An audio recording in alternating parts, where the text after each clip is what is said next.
Vamos então dar início ao nosso estudo dessa manhã. Nós vamos falar, nós já oramos, né? Nós vamos falar sobre a justiça de Cristo, que é o tema geral da Campal. A justiça de Cristo no livro de Romanos. Como eu falei para vocês, o livro de Romanos é um livro especial. É um livro que fala sobre esse tema tão tremendo da justiça de Cristo, que é um tema que, como diz a palavra do Senhor, nós vamos ver agora, nós vamos estudar hoje sobre o capítulo 2, né?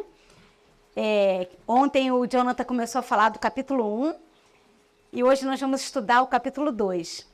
Agora eu queria que vocês prestassem atenção nesse texto da Review, de 23 de dezembro de 1890. Aqui fala, o interesse predominará, um assunto absorverá todos os outros assuntos. Qual é o assunto? Cristo, justiça nossa. Então, é esse tema que vai ser durante toda a Campal, é esse tema que tem que estar entronizado na nossa mente, é esse tema que a gente tem que pensar todo dia. Olha o que fala o texto de Salmo 71, 15, 16 e 24. A minha boca falará da tua justiça e da tua salvação todo o dia, pois não conheço a sua grandeza. Sairei na força do Senhor Deus, farei menção da tua justiça e só dela. A minha língua falará da tua justiça todo o dia. Então esse é o tema da nossa meditação. Esse é o tema que nós devemos fixar as nossas mentes. Por isso que nós escolhemos esse tema para compartilhar com vocês durante essa Campal.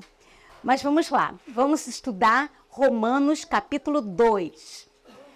Para a gente entender o que fala Romanos capítulo 2, nós temos que relembrar o que Romanos 1 falou. Romanos 1, ele é resumido, pode ser resumido como a condição do homem sem Deus. Ali fala, no capítulo 1, o ser humano, quando ele está voltado para a carne, quando a mente dele é carnal e não espiritual, quando as obras da carne afloram e predominam. Isso está falando Romanos 1. Mas por que isso? Por que a condição do homem é sem Deus, do homem no capítulo 1? Por causa da incredulidade e exaltação própria. Em vez de dar glória a Deus, os homens relatados ali no capítulo 1, eles exaltavam a eles próprios. Vocês lembram muito bem dos textos que falam sobre isso, lá no capítulo 1, né? Então, a incredulidade. E nós podemos cair no mesmo pecado, porque é a incredulidade, é a insubordinação, é a sensualidade e a imoralidade que o povo de Canaã terrestre deixou de entrar na Canaã celestial. E é por causa dos mesmos pecados que nós estamos ainda aqui, andando nessa terra. E se esses pecados continuarem na nossa vida, nós não vamos adentrar a Canaã celestial. Isso é muito sério. Então hoje nós vamos começar, a partir de ontem, né? Nós já começamos a partir de ontem a aprender como nos apropriar da justiça de Cristo, que é dada, é oferecida, é de graça. Você não precisa fazer nada para obter essa justiça de Cristo. Vamos lá. O oposto da incredulidade e da exaltação própria é exatamente o que a gente precisa desenvolver, que é o quê? A fé e a humildade. A fé e a humildade vocês conseguem através de Cristo, porque quando a gente fala assim, nós conseguimos, nós não somos nada, nós não conseguimos nada. Deus me dá poder. Deus não dá poder não, gente. Ele é o poder, é Ele que faz. O que a gente tem que fazer é o quê? Se submeter. Senhor, faça em mim a sua obra. É assim que funciona com a justiça de Cristo.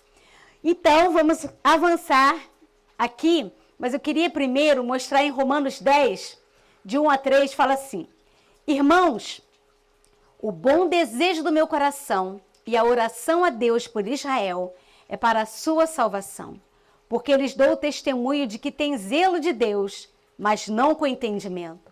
Porquanto, não conhecendo a justiça de Deus, procurando estabelecer a sua própria justiça, não se sujeitaram à justiça que vem de Deus. Então aqui está muito claro que a justiça não é própria. Aqui está muito claro que a justiça vem de quem? de Deus. E qual era o problema desses irmãos daquela época ali que Paulo está citando? Eles se confiavam nas suas próprias justiças. E eles tinham entendimento de Deus, mas eles não tinham, eles tinham zelo, mas não com entendimento. E Isaías 54:17 fala assim: essa é a herança do Senhor e a sua justiça, que de quem procede? De mim. Então, mais uma vez, Deus fala que a justiça procede dele, diz o Senhor. Então, o Israel literal, ele buscou a justiça da lei. Ele guardava a lei, era certinho na lei, era certinho nas regras, andava na linha. Mas tinha a justiça de Cristo? Não. Não alcançou a justiça de Deus porque não seguiu pela fé, mas pelas obras de quem? Da lei. Por isso, os gentios lhe tomaram a dianteira ao seguir a justiça de modo acertado, isto é, pela fé. Então, quem não é judeu, Paulo fala que é quem? Gentio. E muitos gentios alcançaram a promessa da justiça, por quê? Eles entenderam que é pela fé e não pelas obras. E hoje acontece a mesma história.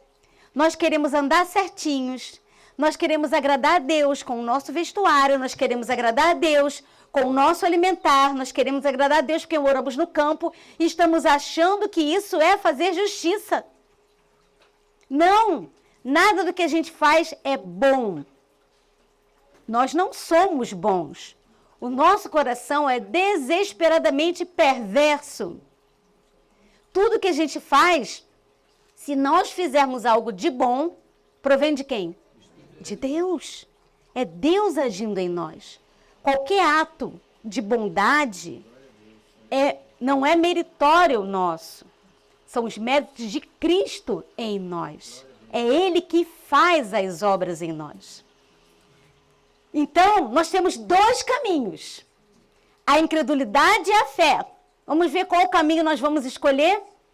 Se nós seguirmos a incredulidade, vai ser o quê? Exaltação própria, o ego, que vai estar aflorado. Isso vai levantar o quê? A vaidade. É como o fariseu que dizia: eu faço, eu sou melhor que o publicano, porque eu dou o dízimo, porque eu me visto correto, porque eu sou vegano. A história não se repete, gente? Vaidade, isso não glorifica a Deus, e sim ao homem. E sem fé, qual vai ser a consequência? Trevas, idolatria. Mas nós não vamos escolher esse caminho da carne. Nós não vamos escolher o caminho de Satanás. Nós vamos escolher o caminho de Deus, que é o quê? A fé. O que é fé? Se apossar daquilo que ter certeza que vai acontecer. Por quê? Porque a palavra de Deus, ela é certa. Ela não volta atrás. A palavra é real. Então nós temos que crer nisso. E quando a gente tem fé, nós estamos exaltando quem? A nós mesmos ou a Deus? A Deus. E isso é o quê? Humildade. É abater a nossa glória ao pó. Né? E é exaltar a glória de Deus. Isso vai glorificar a Deus. A fé em Cristo é a fé que vai conduzir à obediência voluntária. Vocês lembram de um texto de Gênesis 17:1, que Deus falou para Abraão: anda na minha presença e ser perfeito? Amém. Como que a gente consegue ser perfeito? Andando na presença dele. Mas a gente quer fazer o contrário. A gente quer ser perfeito para andar na presença de Deus. Vai conseguir? Nunca. Sabe o que a irmã White fala? Está tentando uma impossibilidade. A gente quer andar perfeito, quer comer perfeito, quer fazer tudo perfeito. O Senhor está se agradando de mim, porque eu estou fazendo tudo certinho. Miserável homem que sou. Nós vamos clamar assim. É quando estamos ligados em Cristo, dia a dia, hora a hora, minuto a minuto. Não é estar ligado em Cristo hoje e estar ligado em Cristo daqui a 15 dias. É dia a dia, é hora a hora, é minuto a minuto. Aí sim, as obras da justiça de Cristo aparecem em nós. Amém. Então, Romanos 2, a gente pode intitular como a justiça genuína. Então, qual é a justiça verdadeira? A de Deus, né? Essa que é a verdadeira. Mas nós precisamos, primeiro, antes de entrar nos versículos, nós precisamos ver alguns conceitos. Primeiro, a religião de Cristo não apenas torna conhecido o que é certo, mas ela nos capacita a fazer o que é bom e o que é certo, através da justiça de Cristo. A ciência moral sem Jesus Cristo é o quê? Imoralidade, é pecado. Então a gente vê o mundo falando de moralidade, né? Fala da ciência moral. Isso é pecado. Não existe moralidade sem Deus. Somente Deus é que coloca a moralidade em nós. Vamos ver aqui. Terceiro, as obras da carne, claramente declaradas na última parte de Romanos 1, são manifestas em todos os indivíduos que não se converteram a Cristo. Então vocês vão ver Paulo chamando de pagãos. Então, os não-judeus ou pagãos ou gentios, vai estar no mesmo grupo, tá? Vai ser essa linguagem que Paulo vai usar. Mas Deus não faz acepção de pessoas. Como a gente gosta desse texto, né? Dessa frase.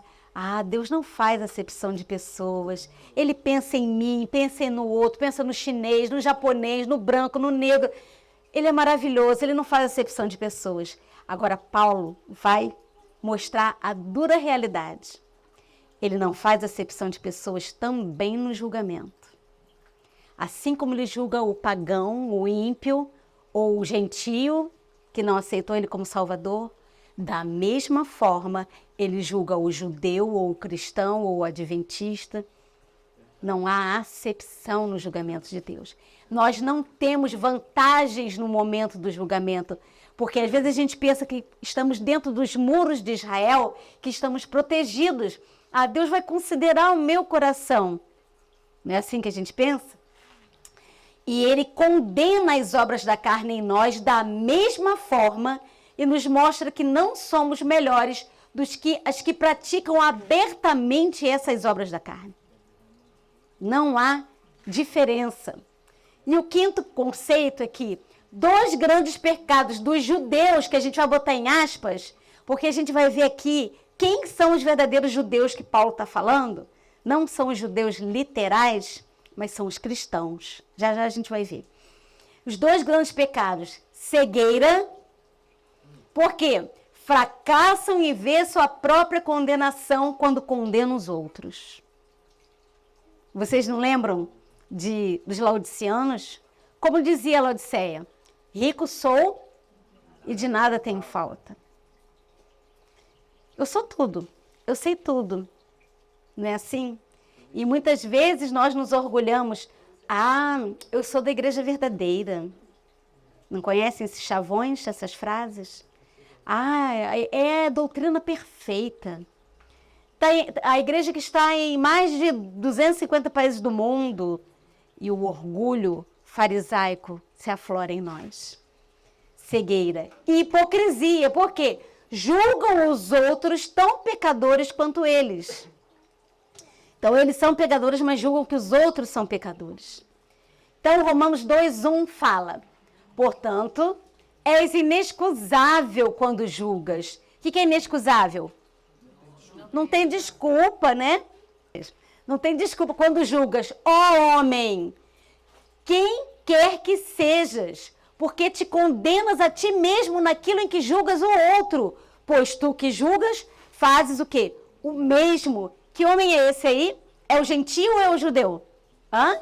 Esse homem que está julgando o outro que faz errado. É o judeu. É o cristão ou é o ímpio de fora? É o adventista ou é o de outra denominação?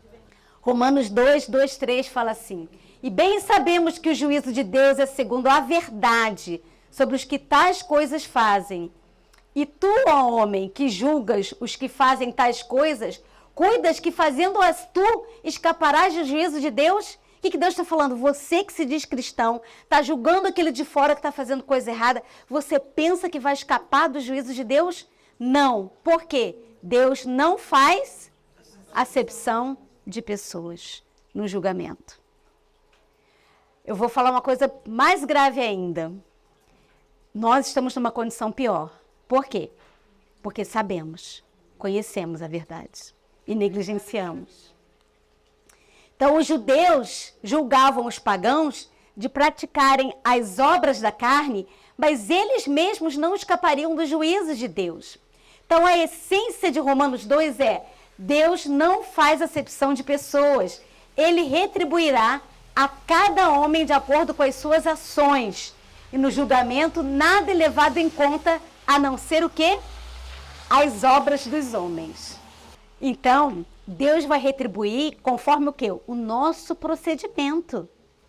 Tudo depende das escolhas que fazemos. Não existe, gente, ninguém em cima do muro. Nós só temos duas opções, dois caminhos. Ou seguimos o caminho de Deus, ou seguimos o caminho de Satanás. Ou temos a mente de Cristo, ou temos a mente de Satanás.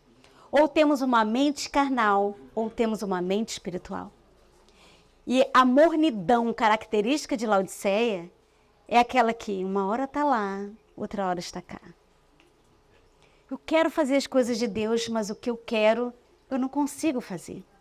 Isso o Ivanzinho vai falar em Homem de Romanos 7, quando ele mostrar quem é esse homem de Romanos 7. O bem que eu quero fazer, eu não consigo. E o mal que eu não quero fazer é esse que faço. Miserável homem que sou. Vamos ver essa luta. Eis que cedo venho, Jesus fala, e comigo está o quê? A minha recompensa para dar a cada um de que forma? Segundo as suas obras. Então nós vamos ser julgados em cima de quê? Das obras que nós vamos apresentar. Nossas obras? São as nossas obras? Não. Se for por nossas obras, nós estamos perdidos. Porque as nossas obras não são nada. Pois o Filho do Homem virá na sua glória do seu Pai com seus anjos. Então, ele recompensará cada um de acordo com as suas obras, ou com seu procedimento, ou com as suas escolhas. Então, nós vamos agora analisar o lado dos incrédulos, chamados aqui de pagãos ou gentios. Então, vamos pensar como pensavam os de fora. Vamos lá. Acompanhem a linha de raciocínio, porque Paulo é um pouquinho complicado de entender, né? A própria palavra fala, né? Por isso que nós temos que tentar mergulhar na mente dele, o que ele estava querendo dizer. Então, a primeira coisa, Deus, mediante a criação, deu-se a conhecer a toda a alma. Então, se Deus deu-se a conhecer a toda a alma, os pagãos, ou gentios, ou incrédulos, conheceram a Deus de alguma forma? Sim ou não? Mas não é aquela frase que a gente fala assim, coitado, lá de fora não conhece, não tem luz, e Deus vai julgar de acordo com a luz que ele teve. Então ele pode até ser salvo. Não é assim que a gente fala? Mas a palavra diz que não. Hein? A palavra diz que mesmo aqueles que conheceram pouco, conheceram alguma coisa da luz, porque Deus se revelou a todos. Até o mais desgradado pagão se sente culpado e digno de morte por sua maldade. Quem está praticando o ato errado, ele sabe que está praticando o ato errado. Ele sabe. Ora, conhecendo eles a sentença de Deus, de que são passíveis de morte os que tais coisas praticam, não somente as fazem, mas também aprovam os que assim procedem. Romanos 1,32. Então, Deus se revelou de alguma forma a toda criatura. Mas agora nós vamos analisar o lado dos judeus. Judeu ou quem? Cristãos. Ou, vamos falar aqui na nossa língua, ou adventistas. Vamos analisar o nosso lado. Então vamos ver quem são os judeus. Quem são os judeus? Já vimos, nós. Portanto, és indesculpável, ó homem judeu, quando julgas quem quer que sejas, porque no que julgas a outro, a ti mesmo te condenas. Então, quando nós julgamos os de fora que estão fazendo coisa errada, nós estamos julgando quem? A nós mesmos. Se temos a sabedoria necessária para condenar as ações ímpias dos pagãos, então, por esse mesmo juízo, reconhecemos que estamos sem desculpas por nossas más ações. Por que a nossa situação é pior? Eles vão ser julgados com a pequena luz que tiveram, e nós com toda a luz. Por isso somos indesculpáveis. Os pagãos e suas obras, eles sabem que seus atos são dignos de morte. Se os pagãos não soubessem de sua culpa, não esperariam castigo por roubar ou matar, nem se armariam para se defender. Ora, se aquele que está praticando algo errado, ele foge de algo que vai prendê-lo, por exemplo, por que ele foge? Porque ele sabe que fez o quê? Coisa errada. Exatamente. E podemos involuntariamente exclamar, que pena que eles não tenham maior conhecimento. Porém, o apóstolo Paulo replica, tem conhecimento eles sim, ou ao menos têm a oportunidade de obtê-lo e sabem que não estão agindo bem, assim são imperdoáveis. Então, todos estão de acordo em que suas práticas são condenáveis. Então, há alguém que escapa desse juízo de Deus? Os dois lados estão complicados. Qual é a saída? Cristo é a única saída para os dois lados, né? E os pagãos sabem que são culpados, porque eles têm conhecimento. E os judeus? Praticas as próprias coisas que condenas. Está muito claro que todo aquele que sabe o bastante para condenar o mal no outro, fica sem desculpa para os seus próprios pecados. Em Romanos 1, 29, em Gálatas 5, 19, 21, mostrando as obras da carne. Quais são as obras da carne? As obras do coração. A gente pensa que os pecados graves são aqueles de matar, roubar, adulterar, aqueles claros que todo mundo vê. E os pecados da mente? E os pecados do coração? Quais são os pecados do coração? Inveja, ciúme, ódio, traição, impaciência, cobiça, egoísmo, vingança. Isso ninguém vê. Você pode estar sorrindo e falando mal do teu próximo. Você pode estar aparentemente feliz e estar odiando o teu irmão. São esses pecados que vão nos levar à perdição eterna. Porque aqui todo mundo sabe que a gente não tem que roubar, matar, adulterar, ou temos que honrar pai e mãe. Isso aqui é muito mais tranquilo de agir do que os pecados da mente, do coração, que precisam ser extirpados do nosso ser. E o Senhor está sondando os corações. O Senhor olha dos céus, vê todos os filhos dos homens do lugar de sua morada. Ele observa todos os moradores da terra. Ele que forma o coração de todos eles, que contempla todas as suas obras. Nada escapa dos juízos de Deus. Porque Ele conhece o quê? As intenções do coração. E às vezes nós julgamos a intenção do próximo. Não é verdade? Aquele irmão está fazendo isso, isso e isso, porque ele está pensando assim, assim de mim. Isso é julgar. Isso é imaginar o que ele possa estar pensando. Isso é muito grave. Mas Deus não. Ele conhece as intenções do coração. Então, a conclusão. Todos estão condenados. Todos os homens. Por quê? Todos têm a mesma natureza. Condenam outros por mais ações. Julgam que uma coisa é má, mas merecem o mesmo castigo que aqueles a quem julgam. Então, quem sabe o suficiente para condenar os males dos pagãos, está condenando a si mesmo, pois faz as mesmas coisas. Então, qual é o apelo de Paulo aqui? Não julguem, porque vocês serão julgados. Não condenem, porque senão vocês serão condenados. Porque nós estamos pegando uma prerrogativa de Deus. O ato de julgar é de quem? Por que é de Deus? Porque só Ele sabe. Só Ele conhece a mente, só Ele conhece o coração, só Ele pode julgar. Tudo aquilo que nós tentamos fazer em relação ao nosso próximo, de falar dele, nós estamos, o quê? Conjecturando. Isso é muito grave. E a gente pensa que esse pecado não vai impedir da gente ir para o céu. Vai sim. Ou a gente clama ao Senhor que tire esse pecado da nossa vida, ou a gente vai se perder dentro da igreja. Dentro do povo de Deus. Frequentemente o homem tenta desculpar os pecados aos quais se sente mais inclinado e condena o outro que cometeu o pecado aparentemente mais grave. A conclusão é que deveríamos levar as cargas dos que erram.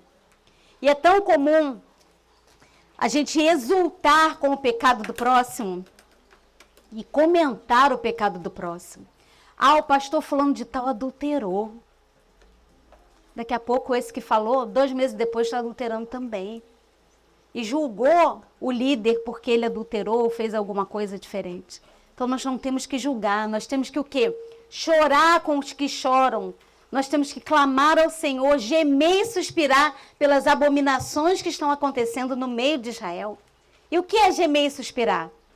Orar, clamar, pedir ao Senhor que perdoe os nossos pecados e os deles. Então, em vez de nos inclinarmos a condenar, porque nós somos muito rápidos para julgar e muito tardios para amar, principalmente amar. Então, em vez de dizer, graças te dou, Deus, porque não sou como os demais homens, né, como dizia o fariseu, a gente tem que ser como o publicano. Como o publicano falou? Ah, Senhor, eu sou miserável, me perdoa.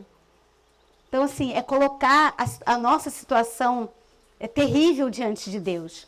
Então, primeiramente, quando a graça de Deus está no coração, gera ali um clamor contra o pecado.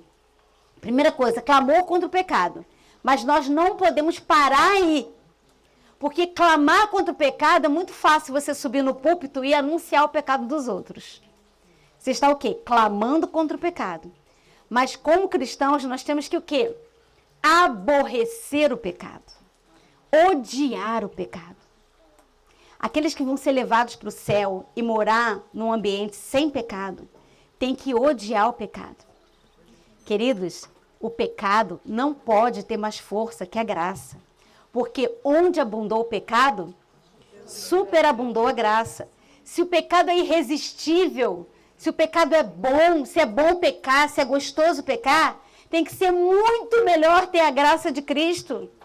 A graça tem que ser muito mais irresistível do que o pecado. Mas a gente está colocando a graça barata. Barata ainda tem um precinho, né? É baratinho. A graça é de graça. Não tem preço, não tem custo. E Jesus quer nos dar. Vocês estão entendendo que parece que a gente quer se agarrar a esse pecado e falar, eu não vou conseguir parar de pecar. Você não vai mesmo. Mas é Cristo que vai fazer você parar de pecar, porque é Ele habitando em você. São as obras de Cristo em você que faz você parar de pecar. Não são as coisas que você faz para Deus. É aquilo que Deus faz em você e por você e para você. Vocês estão entendendo? É de cima para baixo, não é de baixo para cima. Nós fomos formatados na nossa mente adventista a crer que temos que fazer algo para merecer algo de Deus. Não é assim. Nada do que você faz é bom. Não é. É Cristo que é bom. Lembra do jovem que falou, bom mestre? Jesus falou, só há um que é bom, que é o Pai. Então, só Deus é bom. Então, são as obras dele em nós. E a gente vai aprofundar mais esses detalhes nas demais mensagens. Então, um agudo discernimento entre o bem e o mal e uma enérgica denúncia do pecado jamais justificarão um homem. Ah, eu estou falando pecado pelo nome. Não é assim que muitos falam? Vou falar, vou trombetar o pecado, porque o pecado é isso e aquilo, isso aqui é bom, isso aqui é mal. Aí denuncia o pecado. Isso não nos torna justos. O que nos torna justos é simplesmente aceitar a justiça de Cristo. E como que a gente aceita a justiça de Cristo? Entregando a nossa vontade, a nossa mente, o nosso querer, para que Ele possa operar em nós o querer, até o querer é Ele que opera, e o efetuar segundo a sua boa vontade. É Cristo em nós a esperança da glória, é Ele fazendo. E a gente fica assim, eu tenho que fazer, Senhor. Aprendemos assim, aprendemos errado. Nós não temos que fazer, nós temos que aceitar e aprender a se submeter. Submeter à vontade. Então, pelo contrário, essas coisas contribuem para agravar a nossa condenação. Somos rápidos para julgar e tardios para ver a nossa real condição. E Romanos 2, 2 e 3 fala, e bem sabemos que o juízo de Deus é segundo a verdade sobre os que tais coisas fazem. E tu, homem, tu cristão, que julgas os que fazem tais coisas, cuidas que fazendo-as tu escaparás do juízo de Deus? Então tudo foi revelado a nós. Por isso somos indesculpáveis. Olha a nossa situação como é grave. Então vamos seguir essa linha de raciocínio. Deus existe, Todos concordam? Ele é a fonte da nossa existência? Sim ou não? Sim, estamos aqui por ele. Somos totalmente dependentes dele como uma criança. Assim como o bebezinho do Jabes, que tem 7 meses, da Tati, que está ali no colinho, depende para comer, para andar, para viver. Por isso que Paulo fala que em Cristo nós vivemos, nos movemos e existimos. Nós dependemos dele 24 horas por dia. E o caráter de Deus deve ser a norma do juízo, porque Deus é verdade. Nele não há injustiça.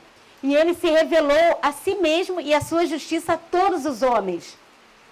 E o Senhor fez notório, ele apresentou a sua salvação, manifestou a sua justiça perante os olhos das nações. Logo, todo homem fica sem desculpas para o pecado. Vocês entenderam porque não há desculpa para o nosso pecado? Porque Deus se revelou. Ele mostrou a sua vontade para nós. E se nós não seguirmos com a fé nele, a sua vontade, não há desculpas para nós. Por isso que Deus julga todos os homens sem exceção. E seu juízo é de acordo com a verdade. Por isso todos aclamarão, como está em Apocalipse 16. Certamente, Senhor Deus Todo-Poderoso, verdadeiros e justos são os teus juízos. Quem aclamará isso? Os salvos e os que se perderem. Até Satanás vai aclamar que Jesus, que Deus é verdadeiro juiz, que a sua justiça é perfeita. Então, o nosso conhecimento do bem e do mal não lhe será contado como justiça. Ninguém escapará do juízo de Deus. E se a classe baixa, né, que como os judeus colocam, é tida como culpável, não há escape para a classe superior, que é pior ainda a condição. Porque Deus há de trazer juízo a todas as obras, até as que estão escondidas, quer sejam boas, quer sejam más. E lá em Romanos 2,4 fala assim: ou despreza, ou subestima, tu as riquezas da sua benignidade, da benignidade de Deus, que é a abundante provisão dada por ele. E a paciência, a longanimidade, que é a tolerância, ignorando que é a bondade de Deus que te leva ao arrependimento. Até para nós nos arrependermos do nosso pecado, nós dependemos de quê? Da bondade de Deus. Você tem poder para se arrepender do seu pecado? Você consegue até pedir perdão a Deus pelo seu pecado? É a bondade dele concedendo o seu espírito que faz com que a pessoa se arrependa. Porquanto Deus enviou seu Filho ao mundo não para que julgasse o mundo, mas para que o mundo fosse salvo por ele. Então é a bondade de Deus que nos leva ao arrependimento, é dom de Deus a todos. É impossível que alguém considere a bondade, a paciência de Deus sem humilhar-se e ser levado ao arrependimento. Porque pelas graças sois salvos mediante a fé.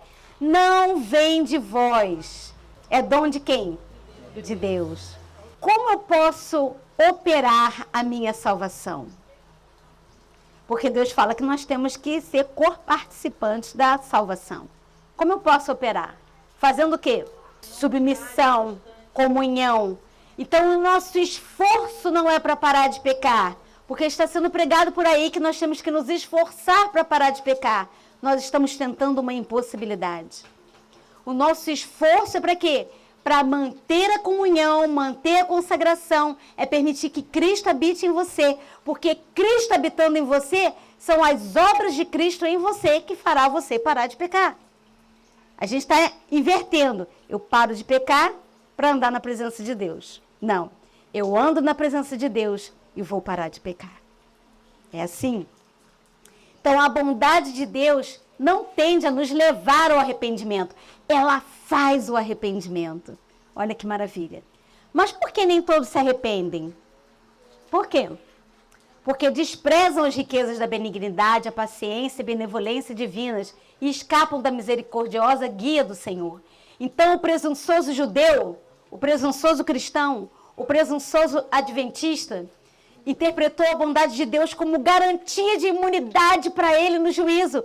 Ah, Deus é tão bom que ele vai considerar a minha situação, que vai considerar a minha fala. Deus é tão bom que vai me levar para o céu mesmo eu estando em pecado. Então, ele tinha um bom conceito, um conceito positivo sobre si mesmo. Que condição é essa? Laodiceana. Qual é a condição laodiceana? Rico sou, de nada tenho falta, né? É o orgulho, é a presunção. Quem é Laodiceia? Nós. Mas qual é a situação de Laodiceia? Grave, drástica, terrível. Vai ser salva desse jeito? Não. O que a palavra de Deus fala? És o quê? Miserável, desgraçado, pobre, cego e nu.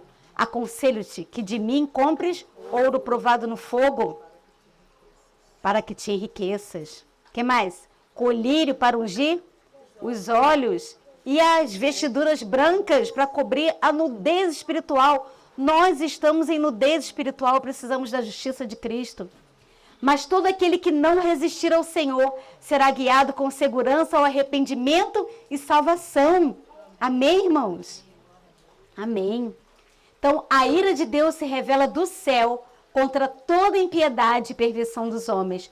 Portanto, todos os que pecam estão acumulando ira sobre si mesmos, e Deus é verdadeiro no juízo. Então, o castigo dos ímpios será o resultado da sua própria escolha. E quem são os ímpios de acordo com 1 Coríntios 5,11?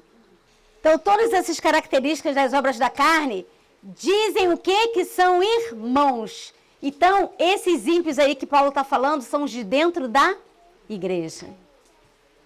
É sério. Então, Deus é a única fonte da vida. Quando o homem a despreza, a consequência será o quê? A morte. Então, todos aqueles que aborrecem o conhecimento e não preferiram o temor do Senhor, não quiseram o conselho de Deus, desprezaram a repreensão de Deus, comerão fruto do seu próprio procedimento. Então, os nécios são mortos por seu desvio, e aos loucos de sua impressão de bem-estar os leva à perdição. Então, aquele que pensa que está bem, está perdido. Romanos 2,6 fala, a qual recompensará cada um segundo as suas obras, a saber, a vida eterna aos que com perseverança em fazer o bem procuram glória, honra e incorrupção. Olha que maravilha. Mas indignação e ira, quando que vai ser manifestada a ira de Deus? Nas pragas. Não é isso que fala Apocalipse? Ira a quem? Aos que são contenciosos, desobedientes à verdade e obedientes à iniquidade. Contenciosos são aqueles que trazem contenda o tempo todo. E Deus vai julgar igualmente a todos no juízo, conforme o proceder de cada um. Seremos julgados de acordo com as nossas obras.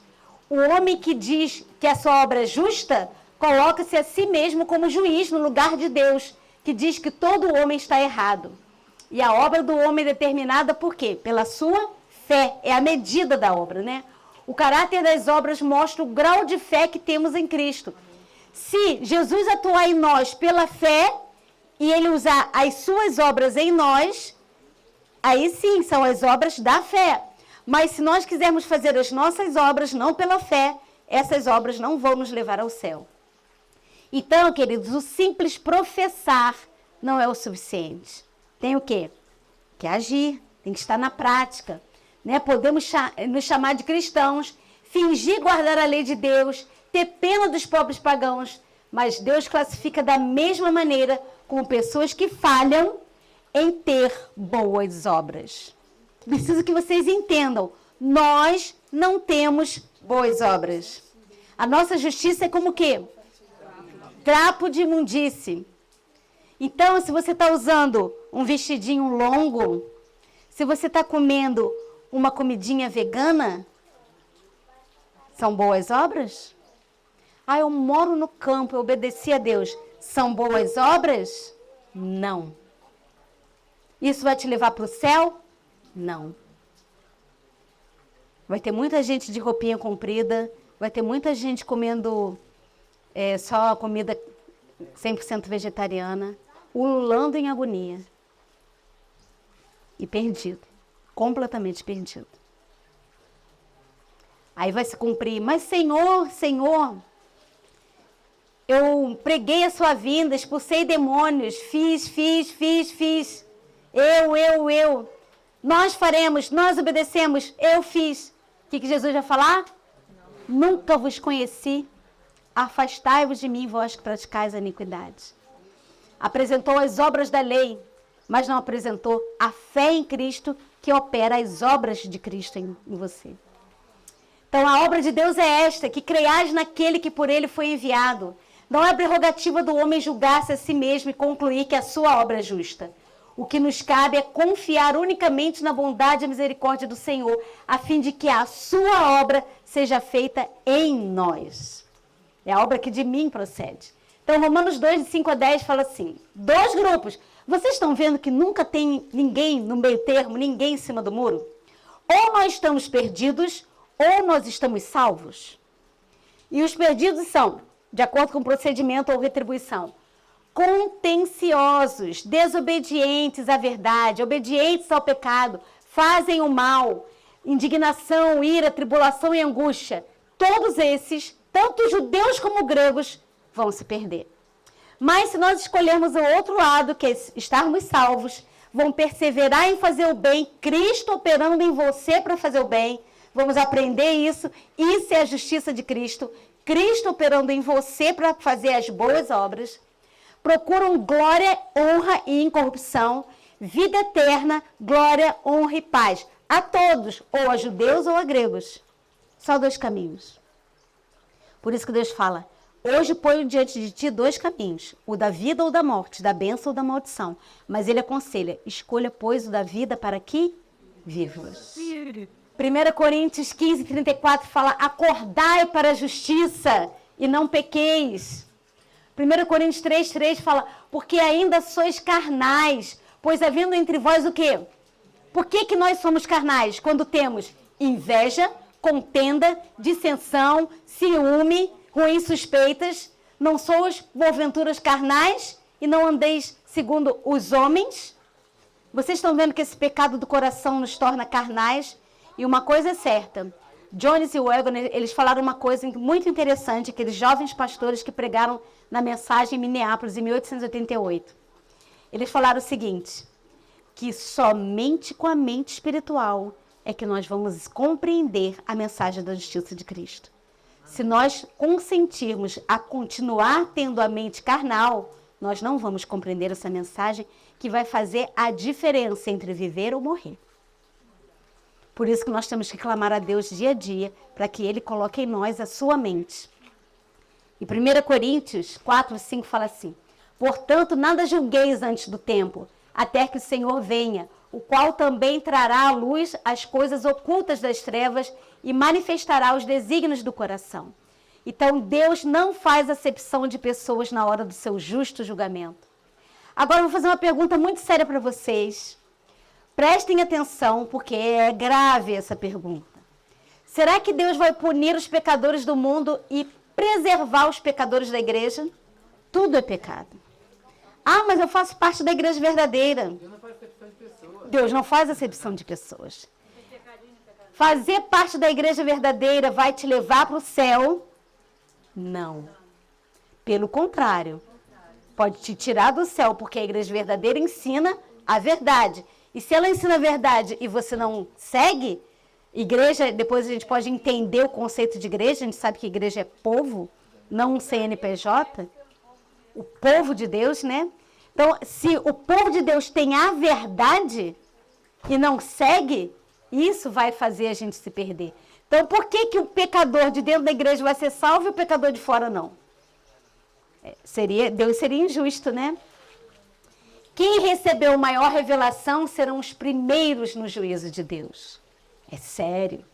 Nossas boas obras, nosso bom proceder não nos garante salvação. E Deus considera a vida eterna aqueles que buscam glória, honra e imortalidade. O nosso Salvador Jesus Cristo trouxe luz à vida e à imortalidade mediante o Evangelho. A vida e a imortalidade são 2 coisas diferentes. Todo aquele que crê no Filho tem a vida eterna. Você crê no Filho? Amém. Tem a vida eterna ou não? Amém. Tem. A vida eterna está garantida àquele que crê no Filho. Mas vejam bem, todo aquele que crê tem a vida eterna. E a vida eterna é esta, que te conheçam a ti, o único e verdadeiro Deus, e a Jesus Cristo a quem enviaste. Temos a vida eterna tão logo conhecemos ao Senhor. Conhecemos ao Senhor? Sim. Temos a vida eterna? Sim. Mas temos a imortalidade? Vamos ver. Porém, não podemos ter a imortalidade até que o Senhor regresse no dia final. Então, no dia da volta de Cristo, vai ser conferida a imortalidade àqueles que receberam a vida eterna. Então, tudo já foi feito. Jesus já fez tudo, está tudo pronto, gente. Está tudo pronto. Então, os que pecam são filhos da ira. Nós não queremos ser filhos da ira. E os filhos da ira são filhos de quem? De Jesus ou de Satanás? Nós não queremos nada com Satanás. Jesus não quis nada com Satanás. Jesus falou, eu não tenho nada contigo. Você não tem nada de mim. E o pesar e a ira, a tribulação, a angústia alcançarão os que fazem o mal. Mas a tribulação e a angústia terão um final. Vai, povo meu, esconde nos teus quartos, fecha as suas portas sobre ti, esconde-te por um só momento, até que passe a ira. Pois eis que o Senhor sai do seu lugar para castigar a iniquidade dos moradores da terra. O que é ser escondido da ira? Escondido em quem? Em Cristo. É sob as asas dele, está debaixo dele, sob a proteção da justiça dele. Nós temos que nos apegar a isso. Aí a ira vai passar e não vai nos atingir. Amém. Lembrando que a ira de Deus é contra o pecado e não contra o pecador. Mas o pecador que se agarrar no pecado vai sofrer a ira de Deus. Por isso, irmãos, que no julgamento que está acontecendo hoje no Santuário Celestial, né, a nossa igreja é distintiva com essa mensagem, é uma grande bênção a mensagem do juízo investigativo. O que Jesus está fazendo hoje no santuário é purificando o santuário, né, dos pecados confessados. Agora, o interessante é que em um momento tem que parar. Vai ter que parar de julgar. Por que vai parar? Porque aqueles que serão julgados como justos odiarão o pecado e não vão mais querer pecar. E Deus vai operar esse milagre de não fazer mais pecar. Porque se a gente continuasse pecando até a volta de Jesus, Jesus não ia sair do santuário. Não teria sentido. Verdade. Porque todos devemos comparecer ante o tribunal de Cristo para que cada um receba segundo o que tiver feito no meio do corpo, ou bem ou mal. Romanos 2, 14 e 16 fala assim, quando, pois, os gentios que não têm lei procedem por natureza de conformidade com a lei, tenta entender, isso aqui é um pouquinho complexo. Os gentios, ou os pagãos, ou os de fora, eles não têm lei, ou seja, não têm conhecimento da lei, e às vezes eles procedem de uma forma até correta. Por exemplo, uma sociedade que nunca soube que matar é pecado, nunca teve a lei escrita, os 10 mandamentos. Mas eles sabem, por exemplo, numa tribo indígena, que um não pode roubar a mulher do outro. Como é que eles sabem disso? Não é interessante? Sabem que não pode matar, ou se matar o outro fica triste. Por quê? Isso é o quê? Aqueles que não têm lei, mas por natureza, em conformidade de acordo com a lei, não tendo lei. E servem eles de lei para si mesmos. Estes mostram a norma da lei gravada onde? No coração, testemunhando-lhe também a consciência e seus pensamentos, mutuamente acusando-se ou defendendo-se no dia em que Deus, por meio de Cristo Jesus, julgar os segredos dos homens de conformidade com o meu evangelho. Então, Deus colocou luz suficiente no coração de cada homem, até dos pagãos, dos de fora, para levá-lo a conhecer o verdadeiro Deus.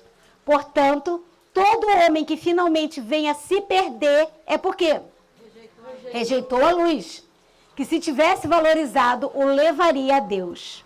Isso é muito sério. Assim, todos os que pecaram sem lei perecerão. E todos que com lei pecaram, mediante a lei serão julgados. Quem é que tem a lei? Nós. A nossa situação é mais grave ou menos que a dos pagãos? Muito mais grave. Muito sério. A lei é o padrão pelo qual todos os homens do mundo serão julgados. Mas o que significa guardar a lei? É guardar todos os seus preceitos. Nossa justiça deve exceder a dos fariseus, não apenas uma forma exterior. Se olha como o mandamento de Deus é amplo. Se odiamos alguém, nós estamos o quê? Matando. Não é uma coisa exterior. Vejam bem, se temos pensamentos impuros, estamos o quê? Adulterando. Se tivermos um coração impuro, violamos todo o resto da lei. Tudo se torna um ato pecaminoso. Então é muito mais grave. Tenham eles a lei escrita ou não, todos são considerados pecadores. Então a ira de Deus se revela do céu contra toda impiedade e perversão dos homens. Por isso é dito que os pagãos não têm desculpas. E se eles, que não têm lei, são indesculpáveis, o que acontece conosco que temos a lei, sabemos o que temos que fazer e não fazemos? Somos muito mais indesculpáveis, né? Inexcusáveis. Então, se os pagãos sem lei não têm desculpa, quanto mais o que tem a lei não cumpre.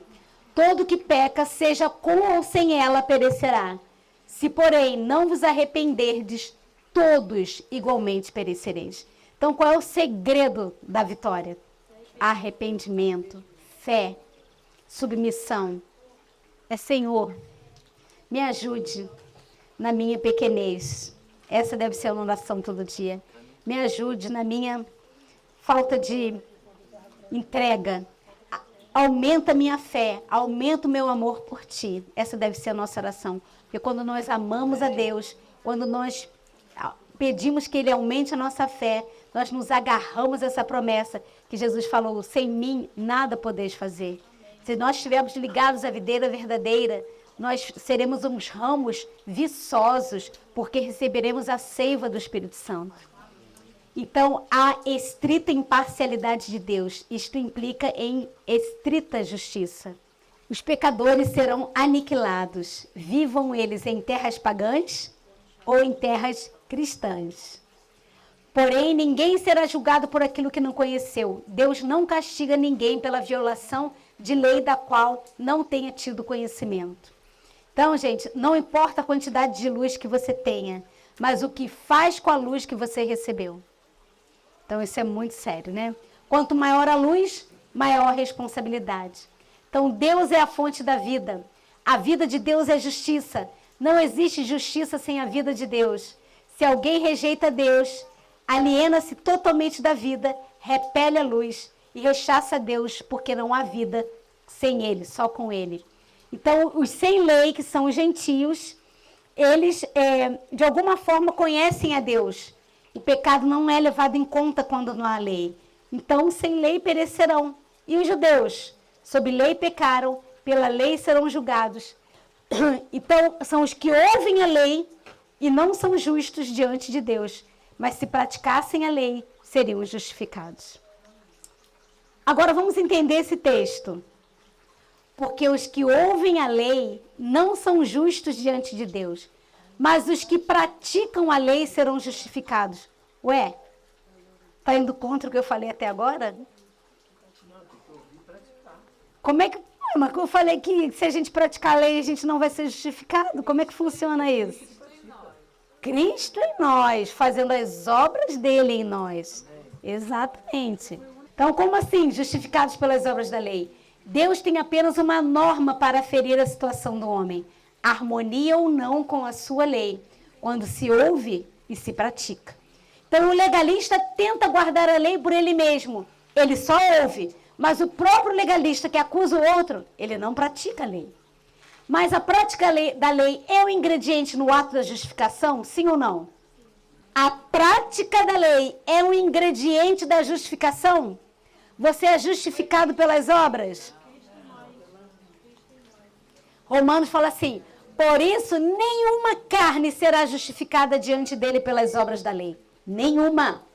Porque pela lei veio o conhecimento do pecado, mas agora se manifestou sem a lei a justiça de Deus. Isto é, a justiça de Deus pela fé em Cristo Jesus sobre todos que creem. Então a justificação é com lei ou sem lei? Sem a lei. Guardar a lei não nos torna justos, mas porque eu fui justificada pela fé em Cristo, é que as obras dele faz com que eu guarde a lei. Amém. Vocês entenderam qual é a linha? Nós aprendemos errado o tempo todo. Aprendemos a fazer o melhor, aprendemos a dar. É ele que dá, nós só recebemos. Vamos aqui, olha, esse é o texto de Gálatas. Sabendo que o homem não é justificado pelas obras da lei, mas pela fé em Jesus. Temos também crido que Jesus, Cristo, para sermos justificados pela fé em Cristo, não pelas obras da lei, porque pelas obras da lei nenhuma carne será justificada. Não aniquilo a graça de Deus, porque se a justiça provém da lei, segue-se que Cristo morreu em vão. Então, porque pela graça sois salvos, por meio da fé. Isso não vem de vós, é o quê? É dom. O que é um dom? Presente, é algo dado, é de graça. Não vem das obras para que ninguém se glorie. E Romanos 9 fala, que diremos, pois?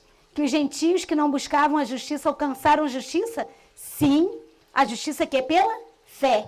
Mas Israel, que buscava o quê? A lei da justiça, não chegou à lei da justiça. Por quê? Não foi pela fé, e sim pelas obras. Nós vamos estudar em Romanos 10 mais essa questão de fé e obras. Em Romanos 2 fala assim, eis que tu que tens por sobrenome judeu, é o quê? Uma mera profissão de fé, e repousas na lei. Olha nós aí, gente. Quem tem sobrenome de judeu? Nós, a igreja verdadeira. Repousas na lei é o quê? Eu guardo os 10 mandamentos. Eu tenho a lei verdadeira. Aquele lá de fora transgride o domingo. Não é assim que a gente fala? Ou transgride sábado e guarda o domingo. Não é isso? E olha como é esse que tem sobrenome judeu. Sabe a sua vontade, aprova as coisas excelentes, são instruídos da lei, é exatamente os cristãos professos, mas que tem um formalismo seco. A igreja está morrendo. Por quê? Formalismo seco. O que nós precisamos para a igreja reviver? A justiça de Cristo em nós. Então, todo aquele que se sente qualificado para ensinar o caminho do Senhor, ele até só tem sobrenome. Então, tem aquele que se chama judeu e tem aquele que é judeu, que é cristão, que é o verdadeiro. Então, o judeu aqui é o cristão, mas que aquele que não está em Cristo faz parte da sinagoga de Satanás. Deixa eu avançar aqui.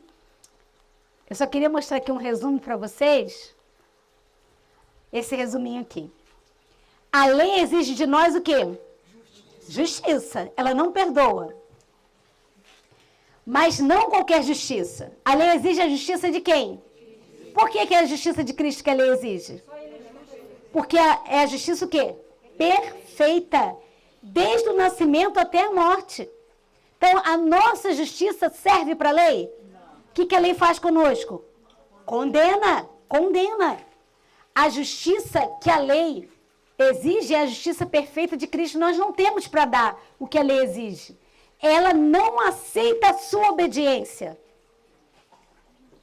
Isso é sério. Eu estou chocando vocês, né? Seguem a linha de raciocínio aqui, para não perder o fio. A justiça que a lei exige é a justiça perfeita de Cristo. Então, nós temos para dar? Não. Ela não aceita a sua obediência. Ela não aceita o seu melhor. Eu como melhor, né, Elisa? A lei exige isso. Ela aceita isso. Ela quer o comer melhor para toda a vida. É o que Davi aqui falou. A lei quer o perfeito proceder de quem? De Deus e não do homem. Estou mostrando aqui a exigência da lei, tá? Por mais que o homem tente fazer tudo certo, ela exige uma vida perfeita, justa e irrepreensível, do nascimento até a morte. Por quê? Porque todos pecaram e destituídos estão da glória de Deus. Sendo justificados de que forma? Gratuitamente pela sua graça, pela redenção que há em Cristo. Por isso que a Bíblia fala que não há um justo sequer, para a demonstração da sua justiça nesse tempo presente, para que ele seja justo e justificador daquele que tem fé em Cristo. Então é Deus que vai atingir em nós o seu padrão. Amém. O seu padrão de perfeição. E a palavra de Deus fala que o nome de Deus é blasfemado entre os professos cristãos. Será que eu estou perante o mundo blasfemando do nome de Deus pela transgressão da lei? Quem há que possa declarar-se sem culpa diante da lei? Aquele que não revela em sua vida o poder daquilo que professa é tão somente uma ruína à causa de Deus. E essa parte aqui eu vou deixar para amanhã, porque não vai dar para a gente estudar sobre a circuncisão e a incircuncisão. Então, o que eu quero que vocês tenham em mente é o seguinte: você não faz, você permite Cristo fazer em você. Não são as nossas obras, são as obras de Deus em nós. Nós temos que obedecer? Claro! Estamos excluindo a guarda dos mandamentos de Deus? De jeito nenhum. Porque sem a guarda dos mandamentos de Deus, seremos julgados pelas obras, né? Lembrando isso, pelo proceder. Mas é o meu proceder? Não, é quando Cristo atua em mim, ele vai proceder de forma perfeita. Então, quando Deus nos olhar, pecadores, indignos, miseráveis, pobres, cegos e nus, ele vai olhar a nós ou vai olhar o seu filho? Ele vai olhar o seu filho. E quando ele olha Jesus, o que ele vai falar? A Elisa é justa. A Elisa é perfeita. Ela cumpriu. Eu peguei a Elisa aqui, para ela estar aqui na minha frente. Ela cumpriu os requisitos da lei. Porque Cristo cumpriu nela. Cristo cumpriu em nós. Essa é a mensagem que veio à tona em 1888 e que foi rechaçada pela igreja e que foi escorraçada. E é essa mensagem que está sendo levada de novo, está sendo levantada no meio do povo. E que é essa mensagem que é o alto clamor. Porque o alto clamor, ele é revelado na mensagem da justiça de Cristo. Então, nós temos a certeza que estamos agora vivenciando a chuva serôdia e o alto clamor. Amém. Que Deus nos ajude a fazer parte desse povo que vai alcançar, não com sua própria mão, mas Jesus vai alcançar a tua mão e te trazer cada um de nós junto dele em sua justiça. Que Deus nos abençoe e nos faça compreender essa mensagem tão importante para a nossa vida. Vamos orar então, Senhor.